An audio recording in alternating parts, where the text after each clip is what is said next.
Hi everyone, happy Friday. I hope everyone's having a great day today. Welcome back to your next lesson video. Now, of course, you guys know that I make these videos on the days that I cannot be in class with you to teach you. Um, so make sure you listen to everything I say because it's essentially me teaching you as if I was there, just in video form. So today we're going to continue on to our next section of the Gilded Age. Remember, like I've told you guys in the past, that the Gilded Age was a very important time period for the United States, and so we must separate it in separate topics because there's just too much information to cover, right? And so last class you should have taken notes over the rise of the big businesses in the Gilded Age, where we talked about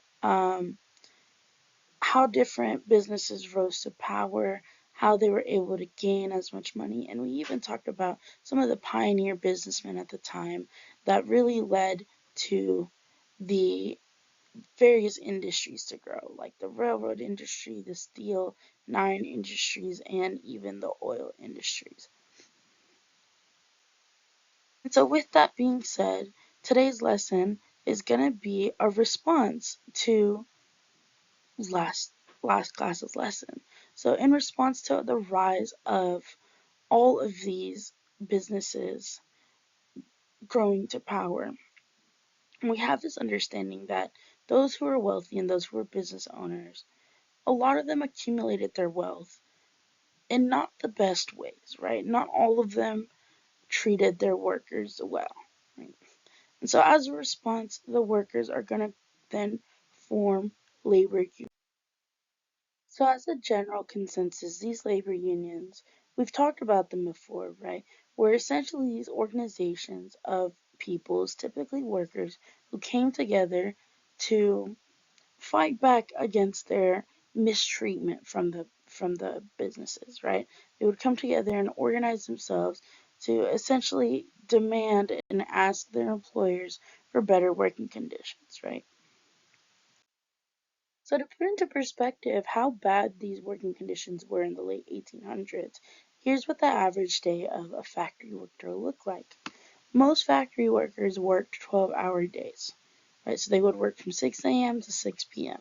essentially, and they would do this 6 days a week, only having one day off. Those who worked in the steel mills, they worked 7 days a week, so they would have 12-hour days, 7 days a week, having no days off whatsoever.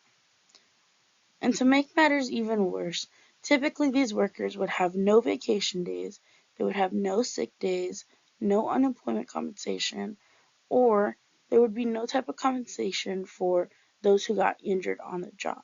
So this meant that if you wanted to travel for Christmas or Thanksgiving or during the summer, you couldn't because your job didn't give you vacation days. If you got sick, right, say you had a cold and you wanted to stay home and heal, you couldn't because your job wouldn't let you, right? If, for example, you got fired, it was a common practice, and it still is to this day, that your job who is firing you would offer you at least a little bit of money, right, as a compensation for firing you, right? Just a little bit of something to get you through until you get your next job, right? But if you were a factory worker, you didn't get that. If you get fired, well, that's it for you. You get no money. Good luck figuring it out. And often in these factory jobs, many people would get injured, and those who got injured would not receive any type of money or aid from their employers, even if employers' faults. And now these type of conditions, they were not limited to just adults, right? This also applied to children. And we had children as young as 5 years old, often working those 12 and sometimes even 14 hours a day, right? These work days had a 12-hour minimum. That was not the maximum. So people would go on to work 13, 14, 15 hours a day, and that includes the children. And these children at the time, as well as the women, they were not getting paid the same as men did. And so the children and the women would work for as little as 27 cents a day. And now these images that you see on the screen, these are real life images of people working in these factories. And even these are real life images of the child labor that was happening at the time, right? Take a second and just really focus on these images, right?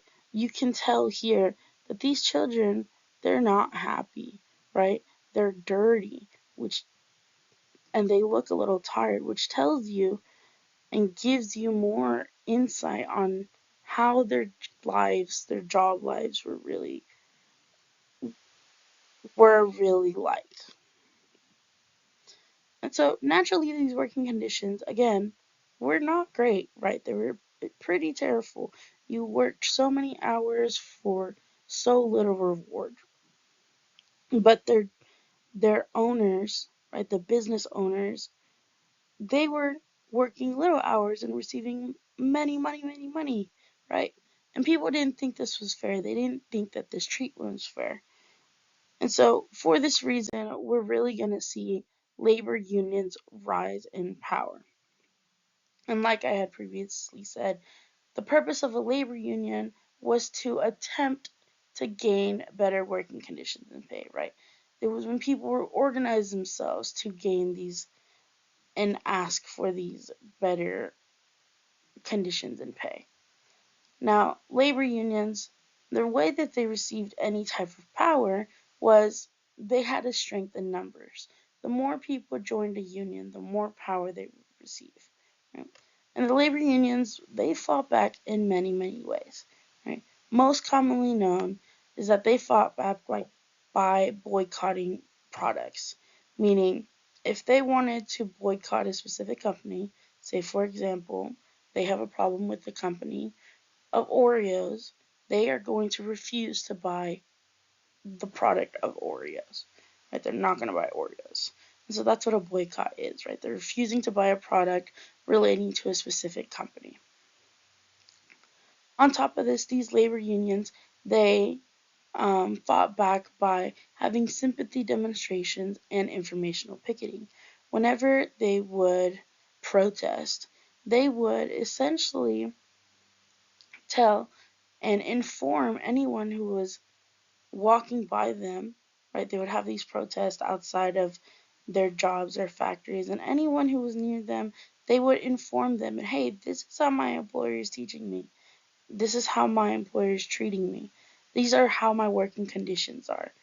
Feel bad for me because my working conditions, my life, my job is terrible, and it's all because of my business fault, my job's fault, right? And so they use that type of um, protest to gain support. But most famously, these labor unions fought back by having organized strikes, meaning that all of the workers would come together, come to an agreement, and decide a specific day to not work for their business, right?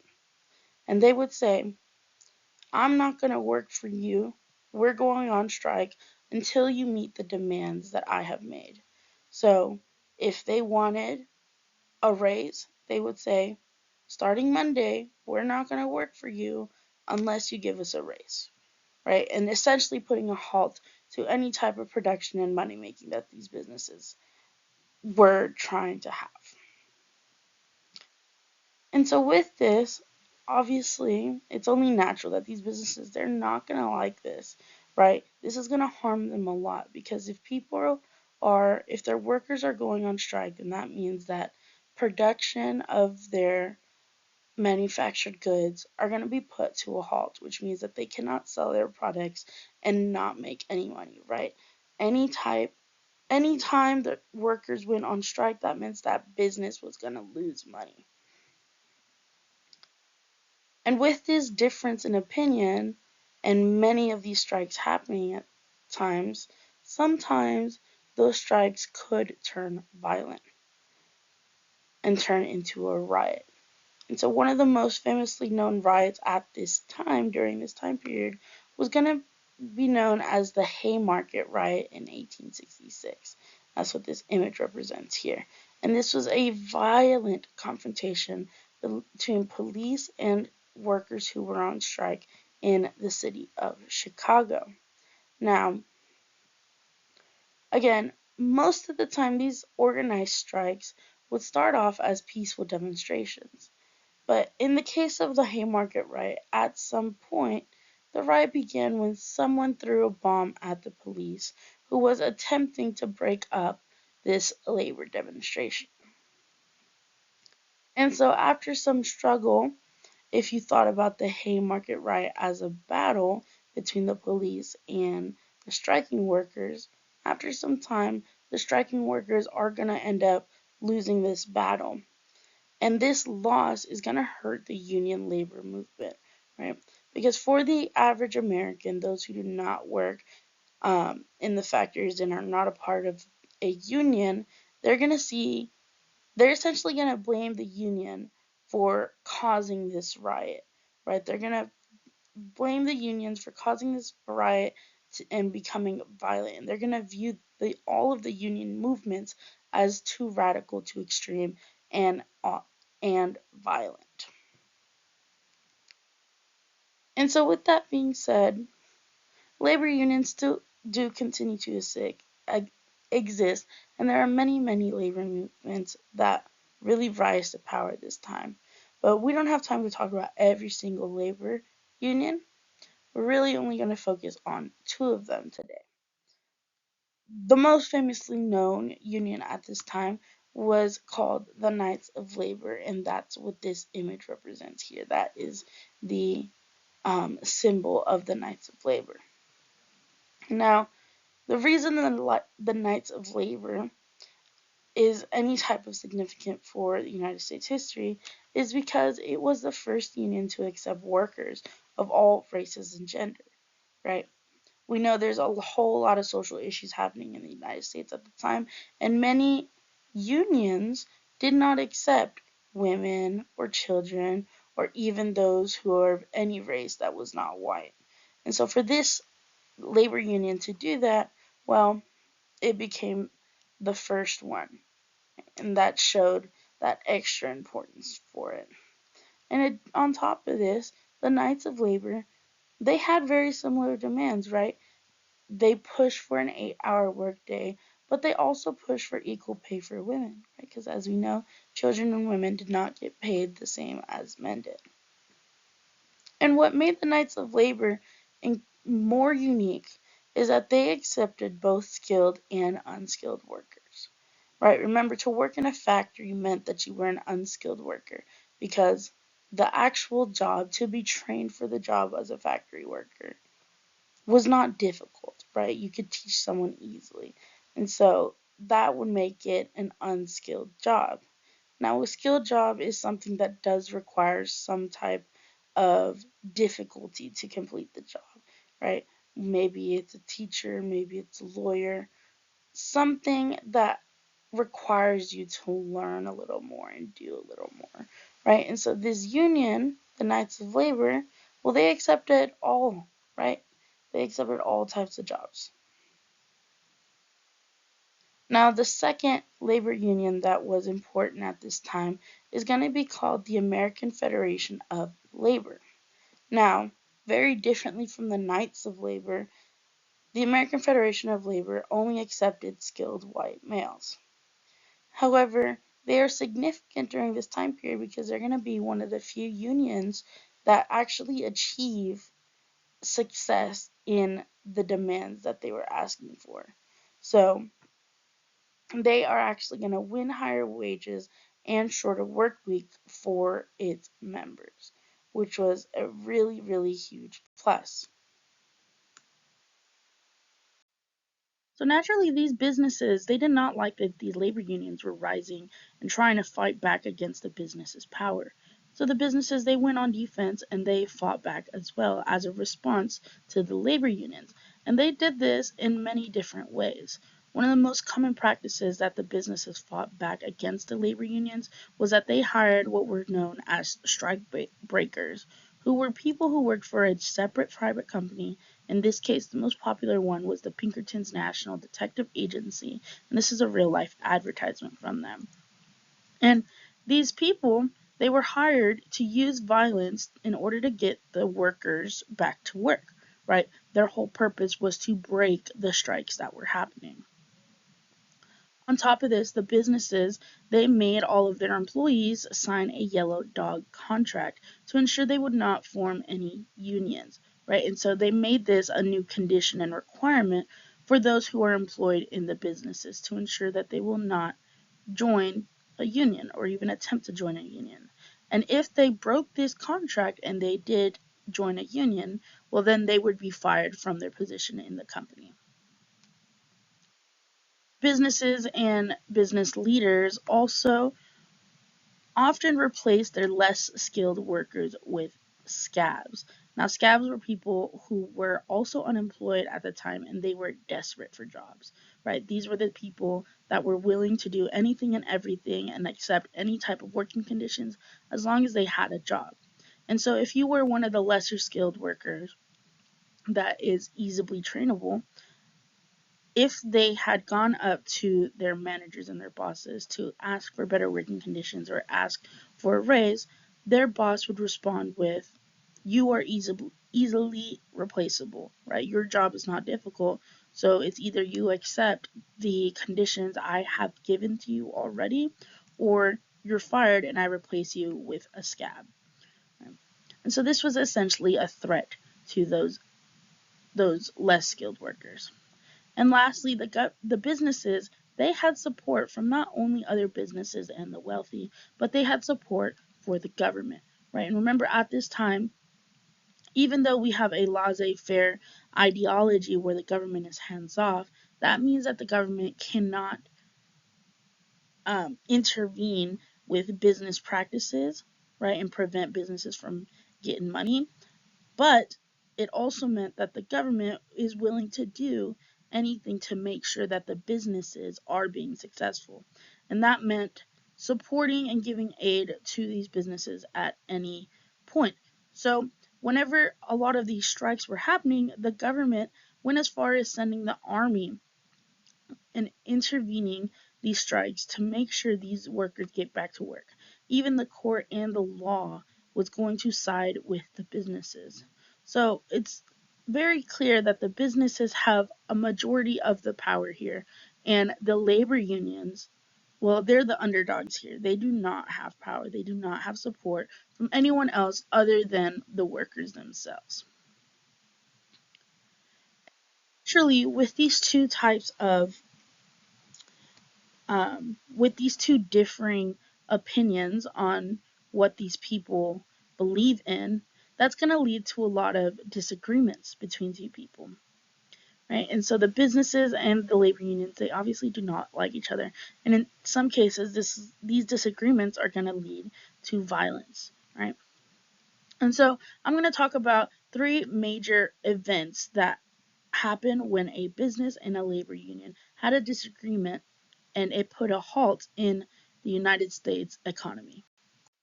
The first of these events was the Great Railroad Strike of 1877. Now, this strike was one of the worst outbreaks of labor violence in the country at the time. And it happened during the time when the country was having an economic depression, right? Their economy was not functioning as well as they wanted to, and they weren't making as much money. So as a response, a lot of the railroad companies, they had to cut wages in order to reduce the costs within their businesses, which meant that they were cutting how much money the workers were getting. And so as a response, all of their workers and employees, they went on strike due to this loss of wages.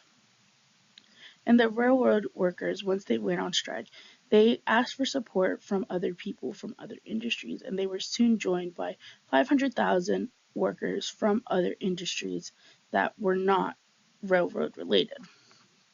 And so this strike is going to end up spreading across 11 states, and it shuts down 2/3 of the country's rail trackage. So if you look at the image, all of these red dots right here, and even all the way in San Francisco and California, that's going to represent a strike activity, which means these are all railroads that had been shut down due to the railroad workers going on strike, which means that none of these countries are able to send their products anywhere into the country.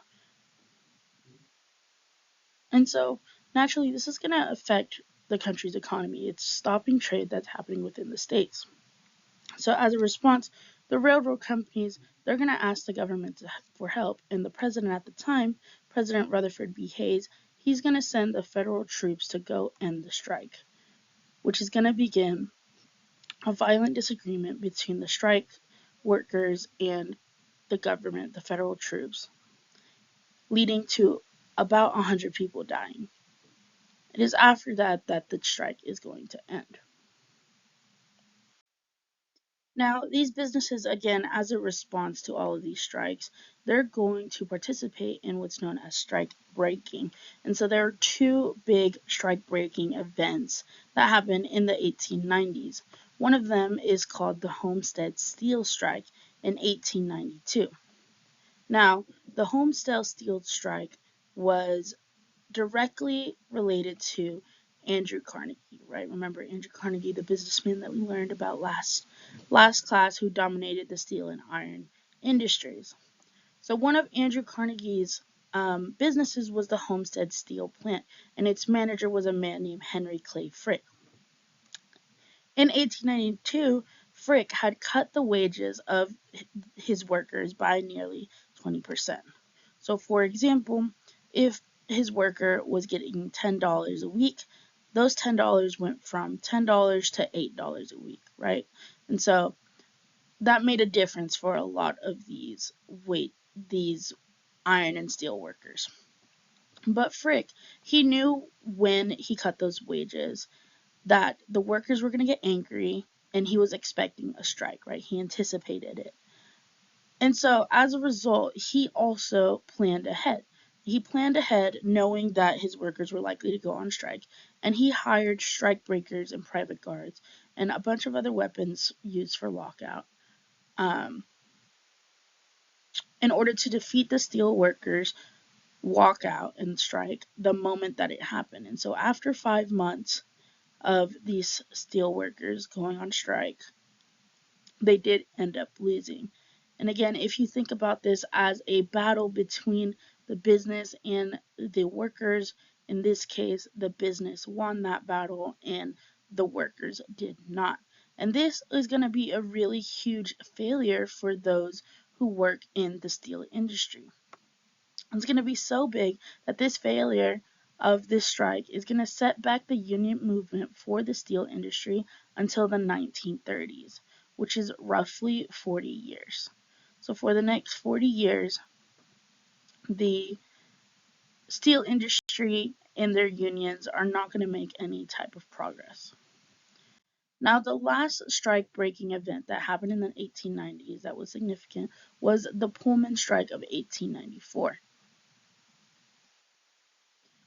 Now, the Pullman strike of 1894 was caused by a man, another business owner that we had not learned of. His name was George Pullman, who was the owner of the Pullman Railroad cars. Now, the Pullman Railroad cars, they were infamous for making refrigerated rail cars for the trains. And so, with his own company, he announced a general cut in wages for his workers. And upon hearing those cut in wages, the workers, well, they have their workers' delegation in which they elected their own representatives to be the leaders of all the workers. And the leaders, they went to George Pullman and they came to bargain with him, right? Asking him to maybe raise their wages instead of cutting them. And the moment that they asked him for this request, George Pullman fired them on the spot. And once the other workers heard of their leaders being fired and they went on strike. And they even asked for help from the American Railroad Union, right? To ask for some type of power. Remember, the unions had got strength because of the amount of people they had. There was strength in numbers, right? And so the American Railroad Union leader was a man named Eugene V. Debs, right? He led the union and provided that extra support that the workers for Pullman needed that were striking. However, Pullman, he's going to ask for help from other railroad owners from other companies, and he's also going to ask for help from the government. And whatever the businesses wanted, they got, especially from the government. So the government and the other railroad owners are going to provide aid for George Pullman, and that's going to lead to Eugene V. Debs to be arrested, right, the leader of the union. And he's actually going to go to prison for the next 6 years. And after being in prison for the next 6 years, once he was released, Debs is actually going to change his idea. He's going to change his mentality on how effective the unions are being, right? And he's going to say that the unions are not being as effective as they could be, and that there needs to be a more radical solution to this.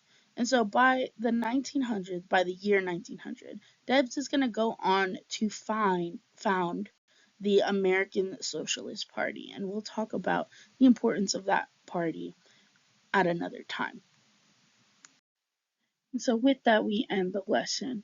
And the whole purpose of this lesson is not only to talk about the impact that labor unions had, but also to discuss further the relationship that businesses had created with their workers and the relationship that the government had with the businesses, right? Trying to connect all the dots. And for the rest of this video, I'm actually going to talk about what your summatives will look like for the rest of the semester. So from this point on, we will be doing DBQs. And if you remember, you guys have done DBQs already. Try to remember from Mr. Leverage's class last year, right? The database questions. Again, from this point on, all of your exams will be DBQs. So there will be no more multiple choice anymore. Now, I'm going to work with you guys and I'm going to give y'all reminders on what the DBQ looks like, the formatting, but it's not that different from the essay types that we have already practiced, right? But let me go ahead and remind you. When you do a DBQ, you will be given a total of 7 documents, right? A DBQ, you get 60 minutes for it.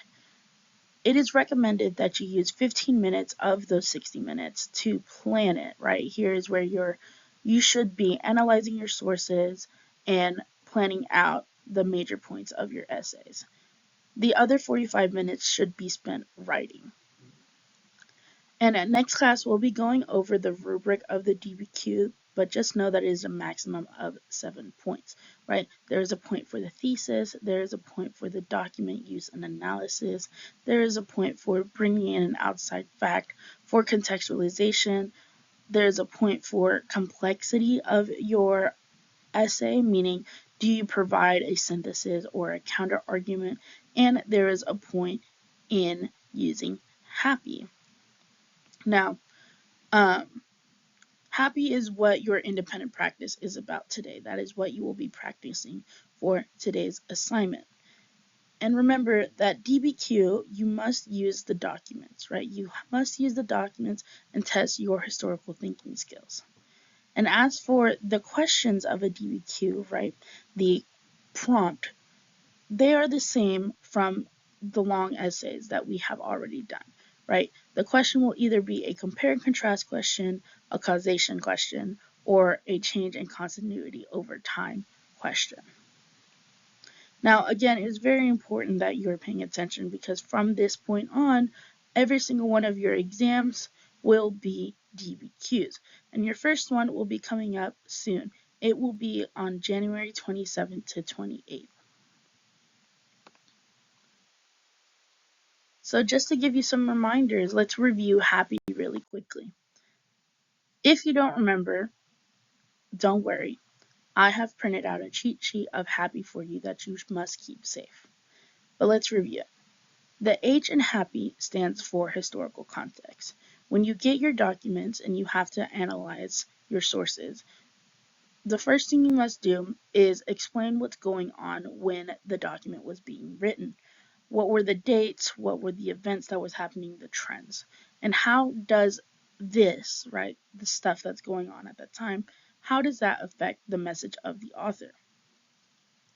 Once you've done that, you can move on to the A, which is the author's point of view. Here is where you'll tell me who is the author of this document, or who is the author of the image. Sometimes the documents can be an image. And you will also explain how did the author's background impact their perspective. Once you've done that and you've identified who the author is and what their background is, right, take into accountability what their race is, their economic status, so on and so forth, then you will move on to the P, which stands for purpose. Here, this one's pretty self-explanatory. You must tell me, why did the author create this source? What was their purpose? What did they want to achieve? And once you've identified the purpose, you can then move on to the I and identify the intended audience. Now, the intended audience is where you'll answer, who did the author make this document for?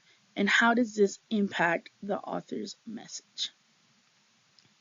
And once you break down your source and analyze it in this way, you will now be able to figure out what is the overall message that the source is supposed to provide. So, what you guys are going to do now until the end of class is that you are going to practice using document source analysis by using Happy. So you will need a separate sheet of paper for this, right? And you can work together, but everyone must turn in an individual sheet of paper. By this point, I will have given you 2 documents. The first will be your Happy cheat sheet, which looks like this. It has the 2 images with the cat. Here, I tell you what Happy stands for and the questions that you should be answering. At the bottom of your Happy document is an example model format of the sentence structure of a Happy sentence. Right. The second document looks like this. This is your source document. There are 2 of them, right?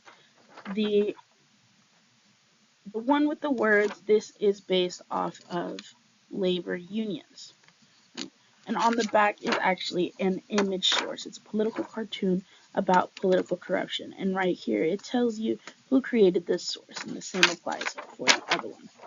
Using these 2 papers, you must answer each letter of Happy on your document, right? Meaning you need to answer all of these questions. Once you've written all of those, from your Happy responses, you will pick one of the letters, either H, A, P, or I, and you're going to explain how it impacted the message of the document. Basically, modeling the example down here, right? Writing your response in an essay standard form.